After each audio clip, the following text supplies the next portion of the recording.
사무엘상 9장 15절에서 27절까지 말씀입니다.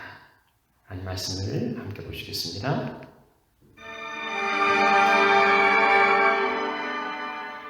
사울이 오기 전날에 여호와께서 사무엘에게 알게 하여 이르시되 내일 이맘때에 내가 베냐민 땅에서 한 사람을 내게로 보내리니 너는 그에게 기름을 부어 내 백성 이스라엘의 지도자로 삼으라.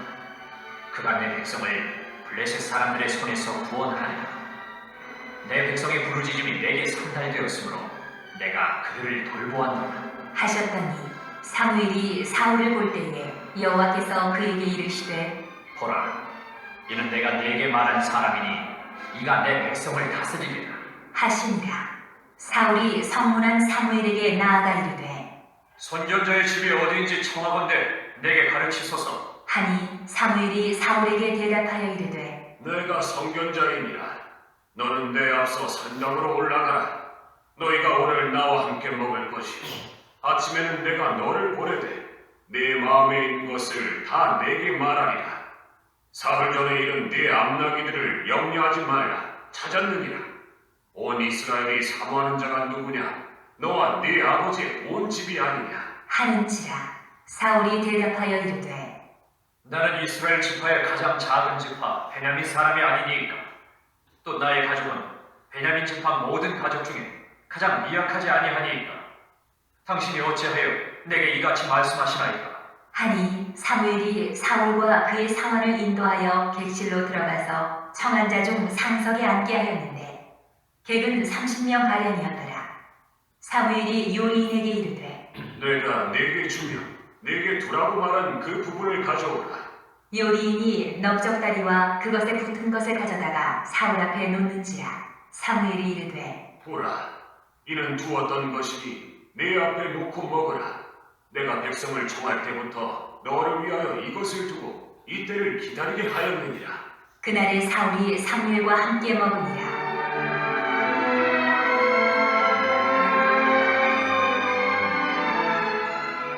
그들이 산당에서 내려 성읍에 들어가서는 사무엘이 사울과 함께 지붕에서 담화하고 그들이 일찍이 일어날새 동틀 때쯤이라.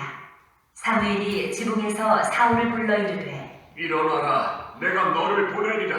하매 사울이 일어나고 그 두 사람 사울과 사무엘이 함께 밖으로 나가서 성읍 끝에 이름에 사무엘이 사울에게 이르되 사환에게 우리를 앞서게 하라. 하니라. 사환이 앞서가므로 또 이르되 너는 이제 잠깐 서 있으라. 내가 하나님의 말씀을 네게 들려주리라. 하더라. 오늘은 사무엘과 사울의 만남이라는 제목으로 함께 말씀 나누겠습니다. 우리는 지난주에 왕으로 세워질 사울을 사무엘에게로 인도하시는 하나님의 섭리에 대하여서 살펴보았습니다. 사울에게 주어진 미션, 암나귀를 찾는 일은 실패처럼 보였지만 그것은 사울을 사무엘에게로 인도하려는 그 히든 미션이 있었지요. 그 목적을 달성했기 때문에 그건 성공이 아니라 실패였습니다. 실패가 아니라 성공이었습니다. 성공과 실패의 기준은 눈에 보이는 대로가 아니라 하나님의 목적, 보이지 않는 하나님의 목적을 이루느냐 그렇지 않느냐에 달려 있는 것입니다. 암나귀, 사환, 물깃는 소녀들이 이게 사울을 사무엘에게로 인도하였었지요. 자, 근데 만남은 한쪽에서만 원한다고 만나지는 게 아니지요. 쌍방, 이제 사무엘도 사울에게로 나와야 둘은 만날 수 있습니다. 앞서 사울을 인도했다면 이제 우리는 사무엘을 이끌어 사울에게로 인도하시는 하나님의 섭리를 살펴볼 겁니다. 자, 오늘 본문의 말씀입니다. 15절 말씀부터 17절까지는 사무엘에게 이제 사울이라는 사람을 하나님께서 알려주십니다. 자, 15절 사울이 오기 전날에 여호와께서 사무엘에게 알게 하여 이르시되, 여기 알게 하다는 말은 귀의 속삭이다 이런 의미를 갖고 있습니다. 마치 친구가 귓속말로 소근소근 이야기하듯이 그렇게 실제적이고 그리고 인격적으로 하나님과 사무엘의 아름다운 교제를 우리는 여기에서 볼 수가 있어요. 그리고 또 하나는 사울을 왕으로 세우는 일은 사무엘에 의해서가 아니고 전적으로 하나님께서 하시는 일이라는 것을 알 수가 있습니다. 자, 뭐라 말씀하십니까? 내일 이맘때에 내가 한 사람을 보낼 거라는 거예요. 하나님께서 사울을 사무엘에게로 보내실 거라고 일러줍니다. 그러니까 우리가 앞서 보았던 사건들은 결국 사울을 사무엘에게로 이끌어가기 위한 그 섭리의 수단이었던 거예요. 그리고 목적은 사울과 사무엘의 만남이었지요. 역사의 주권은 하나님 손에 있습니다. 우리에게 벌어진 일들이 우연일 것처럼 보일지라도 거기는 우리를 이끌어 가시는 하나님 섭리의 손길이 있다는 거예요. 장새 한 마리가 땅에 떨어지는 것도 하나님 허락지 아니하시면 결코 되어지는 일이 없는데, 하물며 하나님의 백성들, 하나님의 자녀들의 되어지는 일들은 철저하게 하나님의 계획과 섭리 가운데에 되어지는 것을 우리는 믿어야 합니다. 그렇다면 우리 삶이 당장 이해할 수 없고 어쩌면 막히고 실패한 것처럼 보인다 할지라도 하나님께서 우리의 모든 것을 계획하시고 섭리하신다는 것을 믿는다면 우리는 실패해도 하나님이 실패할 일 없기 때문에 하나님 행하심을 기대할 때 우리의 삶에는 온갖 기대와 그리고 흥분으로 가득하게 될 겁니다. 자, 사무엘에게 주어진 일은 뭐예요? 너는 그에게 기름을 부으라는 겁니다. 그리고 내 백성 이스라엘의 지도자로 삼으라. 우리는 어떤 그 임직할 때 임명장을 주거나 아니면 특별한 또 기념품을 주어서 이렇게 임명을 하곤 하는데 이 당시에는 기름 부음이었습니다. 특히 제사장과 선지자는 기름을 부어서 임직했고요. 그와 같이 하나님께서 왕을 세울 때에도 기름을 부으라 하셨습니다. 고르게 구별하여서 임직할 때 행하는 상징적인 의식인데요. 여호와께서 세우시기 때문에 기름 부을 때 여호와의 영이 그 가운데 임했습니다. 자, 기름을 부어서 내 백성 이스라엘의 지도자로 삼으라. 백성들의 요구는 왕이었습니다. 자, 그런데 하나님께서는 굳이 왕이라는 그 단어를 사용하지 않고요, 지도자라는 단어를 쓰고 있습니다. 그러니까 하나님이 왕이라 하지 않고 지도자라고 하시는 것은요, 그 열방과 같은 왕을 기뻐하지 않으셨던 그 하나님의 본심이 여기에 반영되어 있는 거예요. 지도자라는 이 단어는 눈에 잘 띈다, 돌출하다 이런 의미가 있는데요. 그러니까 보이는 거예요. 먼저 자신이 하나님의 말씀에 순종함으로 본을 보여서 백성들도 하나님의 말씀에 순종할 수 있도록 그렇게 이끌어가는 모델 리더라는 겁니다. 그러니까 어떤 그 조직의 보스가 아니고요. 그 이끌어가는 리더라는 거예요. 하나님 앞에서 나라를 다스린다는 것은 정치적인 통치 개념, 열방의 왕들은 백성들을 통치하는 거였지만은 그러나 이스라엘의 왕은 왕으로서 권위를 가지고 백성들을 통치하는 게 아니라 순종적인 모범, 먼저 그가 하나님 앞에 모범을 보이고 그리고 백성들도 그 본을 따라서 순종하게 하는 그 순종적인 모범의 개념에 더 가까운 거예요. 그러니까 왕의 권세보다도 왕의 임무나 아니면 그 사역에 더 무게를 두신 거지요. 그래서 이제 기름을 부어서 지도자로 삼으라 하시고요. 그 지도자가 할 일이 뭔가를 언급하고 있어요. 그게 뭡니까? 내 백성의 부르짖음이 내게 상달되었다. 그가 내 백성을 블레셋 사람의 손에서 구원하겠다는 거예요. 그러니까 지도자의 할 일은 뭐냐면 백성들을 구원하는 거죠.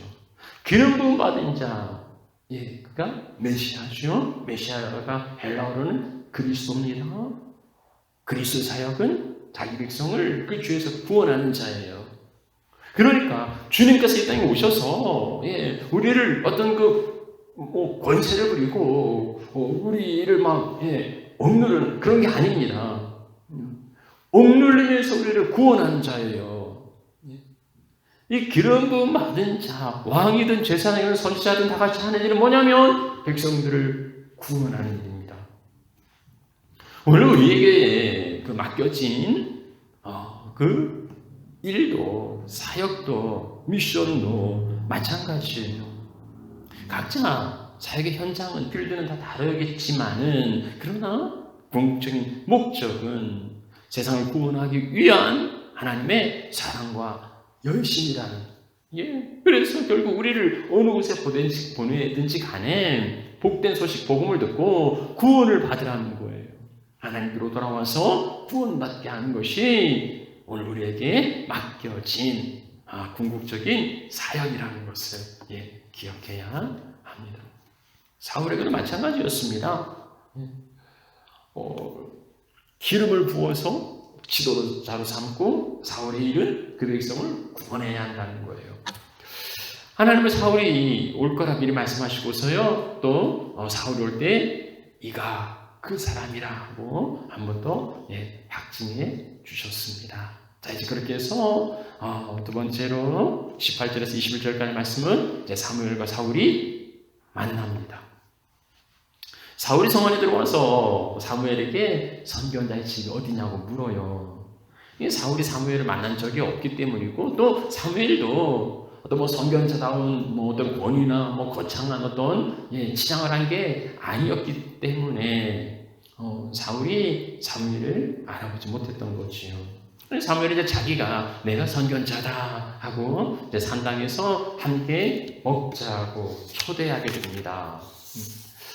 사무엘은 사울이 묻지도 않았는데 그 암나귀를 찾았다고 말하면서 사울을 안심시킵니다. 자, 그런데 이 암나귀에서요, 네 암나귀를 찾았다 하고 말하고 나서 화제가 바뀌어요. 뭐냐면 이스라엘의 사모하는 자가 누구냐? 나귀를 찾았다 하고서 이스라엘의 사모하는 자가 누구냐? 너와 네 아비의 온 집이 아니냐고 화제를 바꿉니다. 이건 뭔 의미일까요? 그러니까 잃어버린 암나귀를 찾은 것처럼 이스라엘도 그렇게 사모하고 갈망하는 그 왕이죠.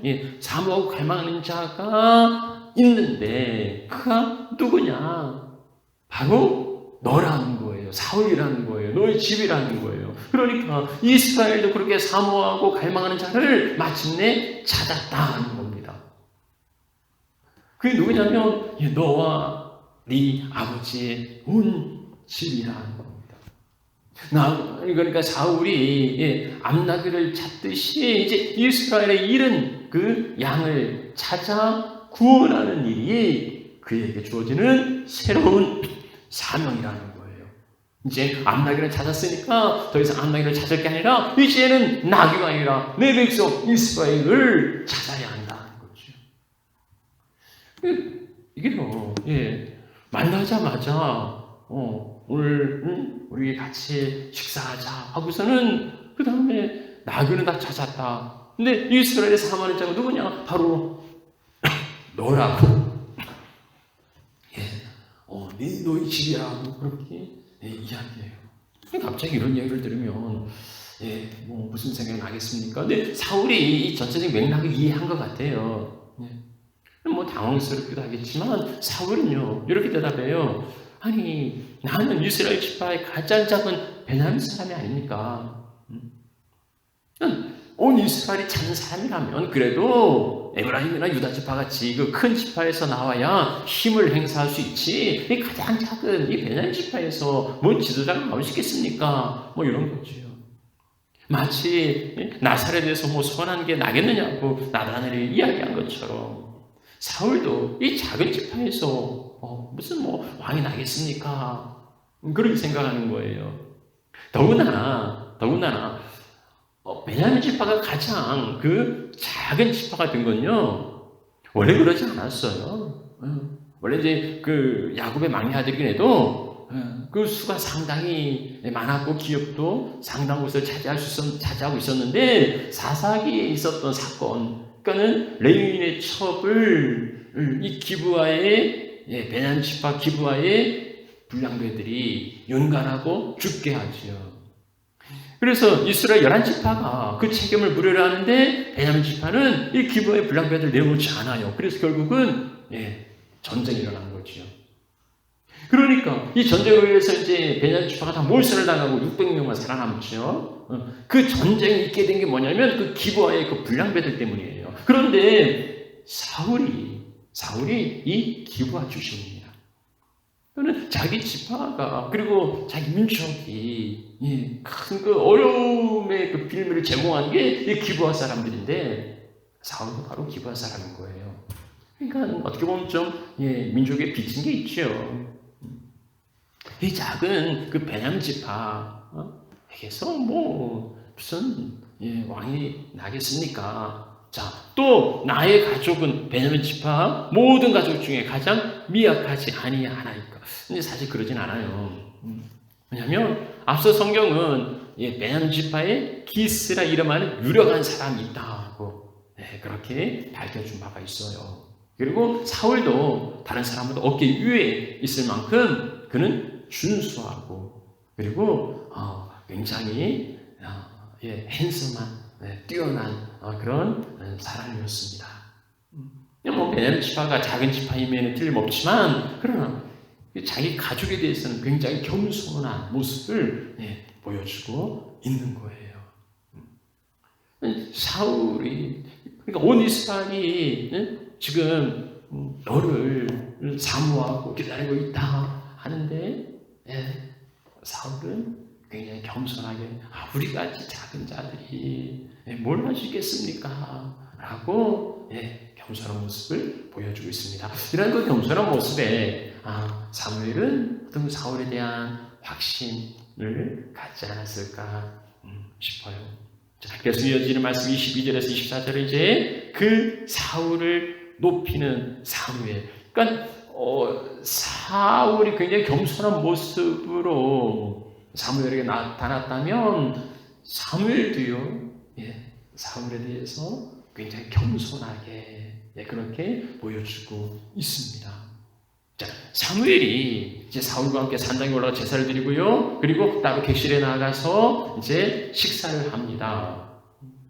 자, 그런데 그 자리가 그 한 30여 명을 이제 뭐 그 당시 그 성읍에 유력한 사람들이겠죠.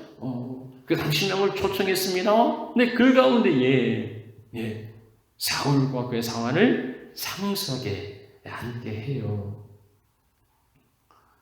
29절 말씀에도 이제 내 앞서 올라가라 이런 표현이 있는데 자기보다 앞세워서 그러니까 자기가 이끌어가는 게 아니라 이제는 자기 앞에 사울을 내세우고 그리고 자기가 그 뒤를 따라가는 모습을 보여주고 있어요. 그러니까 그만큼 사울이 중요한 인물이라는 걸 사무엘이 여러 그 모습을 통해서 여러 행동을 통해서 지금 보여주고 있는 겁니다.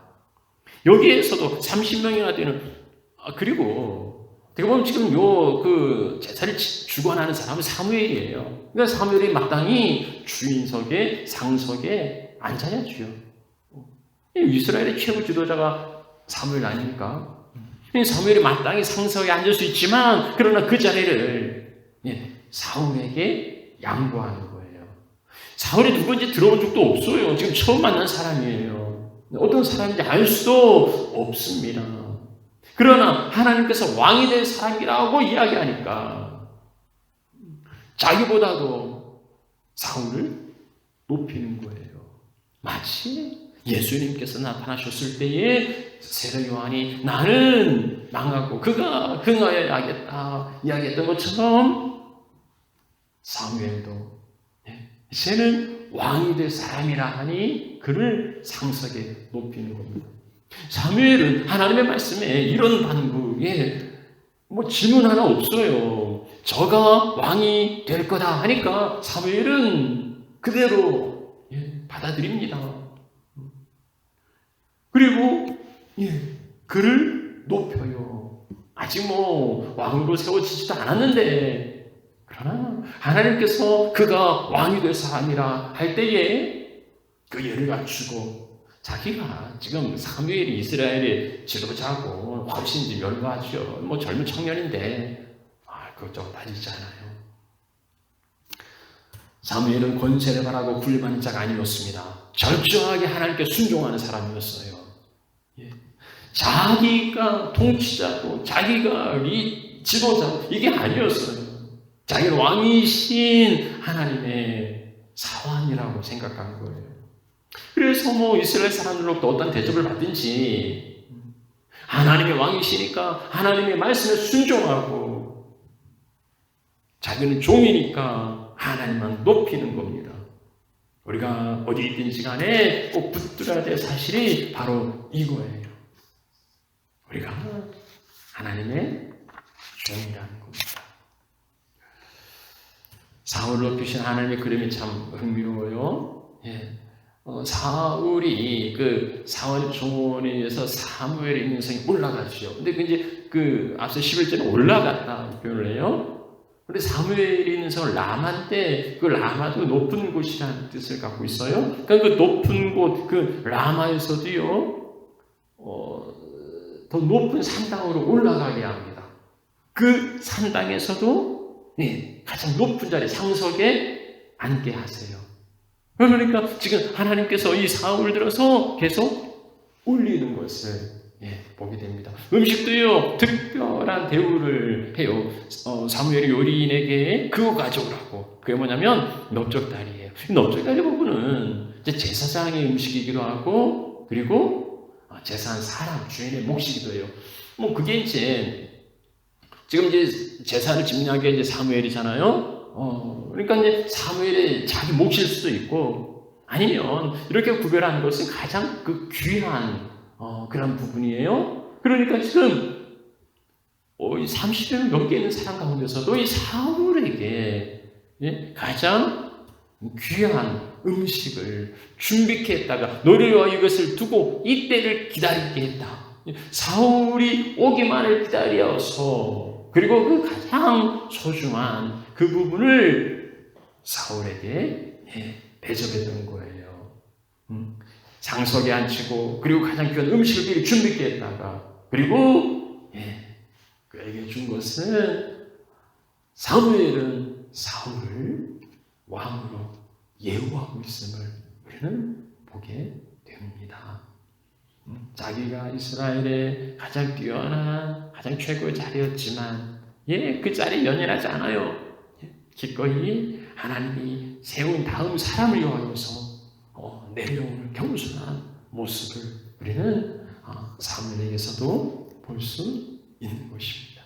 자, 그 이후에 이제 25절부터 27절까지 말씀은 사무엘과 사울이 이제 이야기를 나누는 모습이 나옵니다. 그들은 산당에서 내려와서 이제 사무엘의 집에 지붕에서 이제 담화 이야기를 나눕니다. 지붕이라고 하니까 지붕 위에서 뭘 하나 그런 생각이 들지 모르겠는데요. 여기 이제 히브리 가옥은 평평한 옥상이에요. 그래서 사면에 난간도 있고, 기생 라합이 정탐꾼을 이 옥상에 여기 숨겨두지요. 그리고 다윗도 지붕에 거리다가 발세바를 보고 범죄하게 됩니다. 이스라엘 백성들이 지붕을 그냥 이게 지붕이 아니고 다용도로 그렇게 이용했던 거예요. 주식을 취하기도 하고 이야기를 하기도 하고 이런 장소였습니다. 그러니까 여기 지금 지붕은 다른 손님들과 격리되어서 사울과 사무엘이 둘이서 이제 교제하고 있는 그런 이제 옥상인 거예요. 이들이 뭐 무슨 이야기를 했는지는 나와 있지 않아요. 그러나 이제 앞서 지금까지 진행된 부분들 이렇게 추론해 보면, 하나님께서 그 사울을 이스라엘의 지도자로 이제 세우시는 이런 그 비전을 함께 나누지 않았겠습니까?